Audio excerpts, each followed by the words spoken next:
ये कहानी एक कपल वेड और लिसा की है जो एडवेंचर के लिए ऑस्ट्रेलिया के सुनसान रेगिस्तान में ट्रिप पर जाते हैं। लेकिन बहुत ही जल्द उनकी ये ट्रिप उनकी जिंदगी और मौत की जंग बन जाती है। और दोस्तों, ये कहानी एक सच्ची घटना पे आधारित है। तो चलिए कहानी की शुरुआत करते हैं। तो कहानी की शुरुआत में हम एक अमेरिकन कपल वेड और लिसा को देखते हैं जो अपने कुछ खास पल बिताने के लिए ऑस्ट्रेलिया घूमने आए हैं। वेड लिसा से बहुत प्यार करता है और इस ट्रिप को उसके रिश्ते का सबसे यादगार पल बनाना चाहता है। अब सही मौका देखकर वेड लिसा को शादी के लिए प्रपोज करता है, लेकिन लिसा साफ साफ मना कर देती है। वो कहती है कि वो वेड से प्यार तो करती है, लेकिन अभी अपने कैरियर पर फोकस करना चाहती है। ये सुनकर वेड अंदर से पूरी तरह टूट जाता है। उसने कभी सोचा भी नहीं था कि जिस लड़की के साथ वो पूरी जिंदगी बिताने का सपना देख रहा था वही उसे मना कर देगी। वो उदास और खामोश हो जाता है, लेकिन क्योंकि वो दोनों इस ट्रिप में काफी दूर आ चुके होते हैं और तुरंत वापस लौटना संभव नहीं होता, इसीलिए वेड भारी दिल के साथ ट्रिप जारी रखने का फैसला करता है। इसके बाद वो दोनों आगे की जर्नी के लिए एक कार रेंट पर लेते हैं और ऑस्ट्रेलिया की सड़कों पर निकल पड़ते हैं। रास्ते भर वेड खामोशी से कार चलाता रहता है। काफी देर बाद जब वो एक खूबसूरत बीच पर पहुंचते हैं तो वेड को इतना उदास देखकर लिसा को भी बुरा लगने लगता है। वो वेड से कहती है कि क्यों ना सारी टेंशन भूलकर इस खूबसूरत पल को एंजॉय किया जाए। वेड भी लिसा की खुशी चाहता था, इसीलिए वो मान जाता है। इसके बाद दोनों समुद्र के ठंडे नीले पानी में स्विमिंग करने लगते हैं, लेकिन तभी पानी में तैर रही एक खतरनाक जेलीफिश अचानक वेड के पैर से टकराती है और उसे जोरदार डंक मार देती है, जिससे वेड बुरी तरह घायल हो जाता है। जेलीफिश का डंक लगते ही वेड के पैर में तेज और भयानक दर्द शुरू हो जाता है, इसीलिए वो तुरंत समुद्र से बाहर आ जाता है। बाहर आकर वो देखता है कि उसके पैर पर लाल रंग का गहरा निशान बन गया है। लेकिन कुछ देर आराम करने के बाद जब दर्द थोड़ा सा कम हो जाता है तो वेड इस चोट को ज्यादा गंभीर नहीं समझता और उसे नजरअंदाज कर देता है। अगली सुबह लिसा वेड से कहती है कि क्यों ना हम किसी ऐसी नई जगह पर चलें जिसके बारे में हमने पहले कोई प्लान नहीं किया था। पहले तो वेड इस बात से मना कर देता है क्योंकि वो सब कुछ अपने प्लान के मुताबिक करना चाहता था और कोई जोखिम नहीं लेना चाहता था, लेकिन लिसा बार बार उसे मनाती है और आखिरकार वेड उसकी बात मान जाता है। इसके बाद वेड जीपीएस में जब उस नई जगह का लोकेशन देखता है तो वो हैरान रह जाता है क्योंकि वो जगह उनकी मौजूद लोकेशन से लगभग 32 घंटे दूर होती है। ये एक बहुत लंबा सफर था, लेकिन फैसला हो चुका था, इसीलिए अगली सुबह दोनों कार लेकर उस जगह के लिए निकल पड़ते हैं। कई घंटे ड्राइव करने के बाद वो ऑस्ट्रेलिया के एक सुनसान रेगिस्तान इलाके में पहुंच जाते हैं, जहां अचानक उनके फोन का नेटवर्क पूरी तरह खत्म हो जाता है। चारों तरफ सिर्फ लाल रेत, सूखी झाड़ियां और दूर दूर तक फैला हुआ सन्नाटा था। वेड को पता था कि इस खतरनाक रेगिस्तान में सफर करना काफी जोखिम भरा हो सकता है, क्योंकि यहाँ इंसानों का नामो निशान तक नहीं होता। अगर कोई यहाँ फंस जाए तो मदद मिलना लगभग नामुमकिन होता है। लंबा सफर तय करने के बाद रात होने पर वेड और लिसा रास्ते में एक छोटे से मेटल में रुक जाते हैं। वहाँ पे रात भर आराम करने के बाद अगली सुबह वो फिर से अपनी यात्रा शुरू करते हैं। अब कुछ दूर जाने पर उनका जीपीएस अचानक एक शॉर्टकट रास्ता दिखाने लगता है और बार बार मेन रोड छोड़कर टर्न लेने का संकेत देता है। अब क्योंकि वेड काफी घंटों से ड्राइव कर रहा था और काफी थक चुका था, इसीलिए वो बिना सोचे समझे जीपीएस के बताए रास्ते से मुड़ जाता है। लेकिन आगे बढ़ते बढ़ते सड़क खत्म होने लगती है और रास्ता बेहद खराब होता जाता है। तभी जब जीपीएस एक और टर्न लेने को कहता है तो वेड को एहसास होता है कि वो दोनों पूरी तरह रास्ता भटक चुके हैं और वो दोनों समझ जाते हैं कि वो गलत दिशा आ गए हैं। लेकिन अब वो अपनी मंजिल और मेन सड़क से काफी दूर पहुंच चुके थे। यहाँ से वापस लौटने का मतलब था कि उनका पूरा दिन और काफी सारा फ्यूल बेकार हो जाता। इसीलिए काफी सोच विचार के बाद वो तय करते हैं कि इसी कच्चे रास्ते पर आगे बढ़ना बेहतर होगा। उन्हें उम्मीद थी कि शायद आगे जाकर यही रास्ता किसी मेन रोड से हाईवे से मिल जाए। इसके बाद दोनों फिर से इस अनजान सफर पर निकल पड़ते हैं। अब कुछ दूर आगे जाने पर जीपीएस अचानक बार बार यू टर्न लेने का सिग्नल देने लगता है। ये देखकर वेड को गुस्सा आ जाता है और वो कार को जोर से ब्रेक लगाकर रोक देता है। अब बाहर आकर जब वो चारों तरफ देखता है तो उसे दूर दूर तक कोई घर, सड़क या इंसान नहीं दिखाई देता। चारों तरफ सिर्फ बंजर जमीन और गहरा सन्नाटा था। इसी बीच उन्हें एक और बड़ी परेशानी का एहसास होता है। कार का फ्यूल भी लगभग खत्म होने वाला था और अगर अब वो सही दिशा नहीं ढूंढ पाए तो वो दोनों इस खतरनाक रेगिस्तान में हमेशा के लिए फंस सकते हैं। इसीलिए वेड सामने दिखाई दे रही ऊंची पहाड़ी पर चढ़कर आसपास का इलाका देखने का फैसला करता है, ताकि ऊपर से कोई सड़क या कोई बस्ती दिखाई दे जाए। इसके बाद वेड और लिसा कार छोड़कर उसी पहाड़ी की तरफ पैदल ही चल पड़ते हैं। वेड को दूर से लग रहा था कि पहाड़ी ज्यादा दूर नहीं है और वो जल्द ही वहाँ पहुँच जाएंगे, लेकिन ये उनकी बड़ी गलतफहमी थी, क्योंकि रेगिस्तान में दूरियां अक्सर धोखा दे देती है। वो पहाड़ी असल में उनसे काफी ज्यादा दूर थी। उस पहाड़ी तक पैदल पहुँचते पहुँचते शाम हो जाती है और सूरज ढलने लगता है। ऊपर से देखने के बाद भी उन्हें दूर दूर तक कोई सड़क या बस्ती नजर नहीं आती। निराश होकर वो दोनों वापस अपनी कार की तरफ लौटने लगते हैं। अब क्योंकि इस सुनसान रेगिस्तान में रात के समय खुले में रहना बहुत खतरनाक हो सकता था, वहीं नीचे पहुँचते पहुँचते पूरी तरह रात हो जाती है और चारों तरफ घना अंधेरा छा जाता है। वो अंधेरे में अपनी कार को ढूंढने की कोशिश करते हैं, मगर काफी देर तलाश करने के बाद भी उन्हें कार कहीं नहीं मिलती।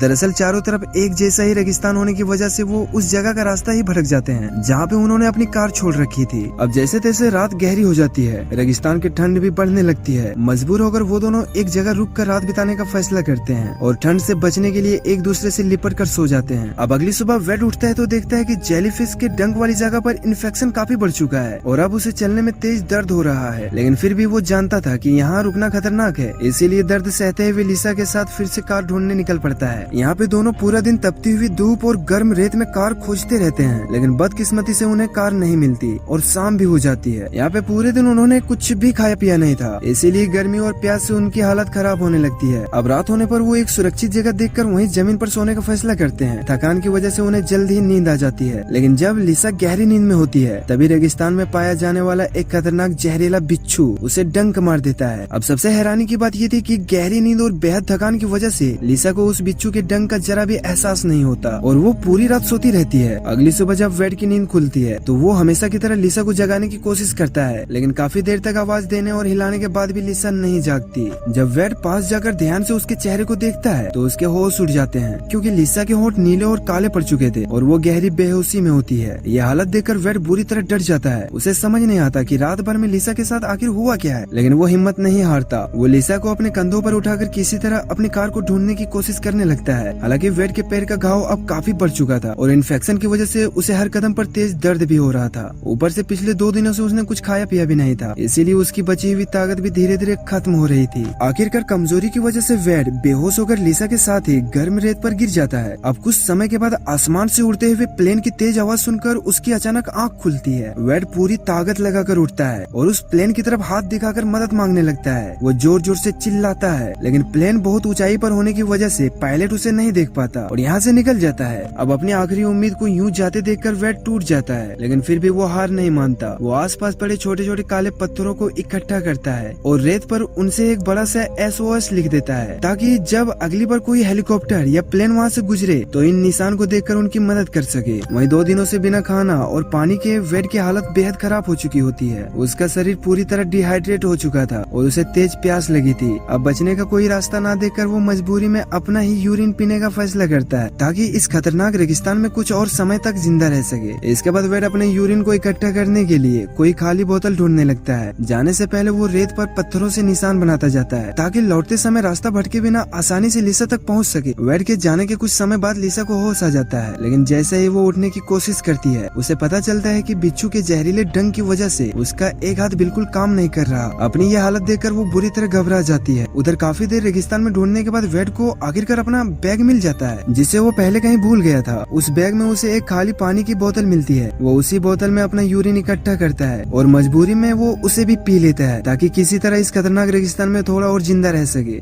इधर लिसा होश में आने के बाद वेड को जोर जोर से आवाज देकर बुलाने लगती है। वहीं अब शाम भी होने लगती है और उसे दूर से भेड़ियों की डरावनी आवाजें सुनाई देती है। ये सुनकर लिसा डर जाती है और अपनी जान बचाने के लिए वो उस जगह से आगे बढ़ जाती है जहाँ पे वेड उसे छोड़कर गया था। इसके बाद जब वेड अपनी बैग लेकर वापस लौटता है तो उसे उस जगह तक पहुँचने में पूरी रात लग जाती है, लेकिन वहाँ पहुँचकर वो देखता है कि लिसा वहाँ नहीं है। ये देखकर वेड घबरा जाता है और जोर जोर से लिसा को पुकारने लगता है। लिसा ज्यादा दूर नहीं गई होती, इसीलिए वो वेड की आवाज सुन लेती है, लेकिन घने अंधेरे की वजह से उसे समझ नहीं आता कि आवाज किस दिशा से आ रही है। अब दोनों एक दूसरे की आवाज सुनते हुए अंधेरे में एक दूसरे को ढूंढने की कोशिश करते हैं। काफी देर तक भटकने के बाद भी वो एक दूसरे को नहीं ढूंढ पाते। आखिरकार थक कर दोनों अलग अलग जगह बैठ जाते हैं और उसी सूखी जमीन पर सोकर अपनी रात बिताते हैं। अगली सुबह जब लिसा उठती है तो उसकी हालत पहले से भी ज्यादा खराब होती है, क्योंकि पिछले 3 दिनों से उसने ना कुछ खाया था और ना ही पानी पिया था। मजबूरी में लिसा आसपास उगी सूखी घासों को ही चबाने लगती है, ताकि किसी तरह जिंदा रह सके।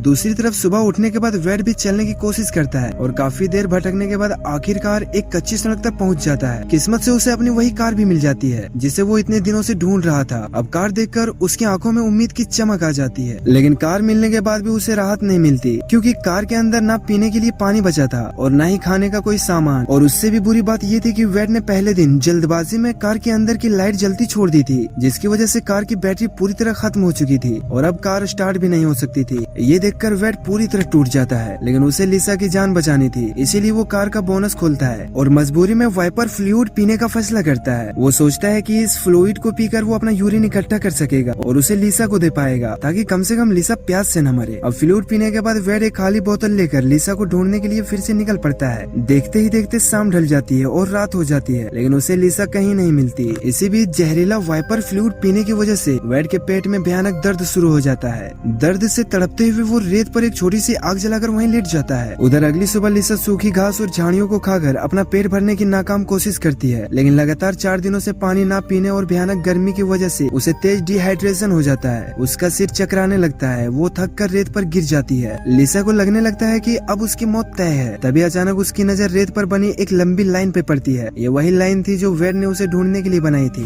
उस लाइन को देखकर लिसा के अंदर जीने की आखिरी उम्मीद जाग जाती है। वो अपनी बची खुची ताकत जुटाकर बड़ी मुश्किल से घसीटते हुए उस लाइन को फॉलो करने लगती है। अब काफी देर की कोशिश और दर्द सहने के बाद आखिरकार लिसा उसी लाइन के सहारे वेड तक पहुंच जाती है। लेकिन इस समय वेड की हालत बहुत खराब हो चुकी थी। उसके मुंह से लगातार खून निकल रहा था, क्योंकि जहरीले वाइपर फ्लूइड ने उसके अंदरूनी अंगों को बुरी तरह नुकसान पहुंचा दिया था। वेड की ये हालत देखकर लिसा जोर जोर से रोने लगती है। उसे अपने फैसले पर गहरा पछतावा होने लगता है कि उसी ने जिद करके इस अनजान जगह पर आने के लिए वेड को मजबूर किया था। अगर वो जिद ना करती तो शायद आज वो दोनों सुरक्षित होते। लेकिन कुछ ही समय के बाद जहर और इन्फेक्शन पूरी तरह फैल जाने की वजह से वेड की दर्दनाक मौत हो जाती है। वेड को अपने सामने दम तोड़ते देखकर लिसा पूरी तरह टूट जाती है और पूरे एक दिन तक उसकी डेड बॉडी के पास बैठकर शोक मनाती रहती है। अगले दिन लिसा वेड की याद में खुद को संभालती है और जीने की हिम्मत जुटाकर आगे बढ़ने का फैसला करती है। बेहद कमजोर हालत में भी वो किसी तरह चलती रहती है और काफी देर बाद आखिरकार उस कच्ची सड़क पर अपनी कार तक पहुंच जाती है। अब अगली सुबह जब लिसा की आंखें खुलती है तो उसे धुंधला सा दिखाई देता है कि वेड उसके सामने खड़ा है और उसे पानी पिला रहा है। लेकिन ये सब बस उसकी आंखों का हेलुसिनेशन था। जब उसकी नजर साफ होती है तो वो देखती है कि वो वेड नहीं बल्कि ऑस्ट्रेलिया के एक रेंजर है, जो आसमान से वेड के बनाए हुए SOS का निशान देखकर उनकी तलाश में वहाँ पहुंची थी। और फाइनली लिसा को वहाँ से रेस्क्यू कर लिया जाता है और तुरंत ही अस्पताल ले जाया जाता है। इस तरह वेड अपनी जान की कुर्बानी देकर लिसा की जान बचा लेता है। ये कहानी एक सच्ची घटना पे आधारित है। वेल इसी के साथ ये कहानी यहीं पे खत्म हो जाती है।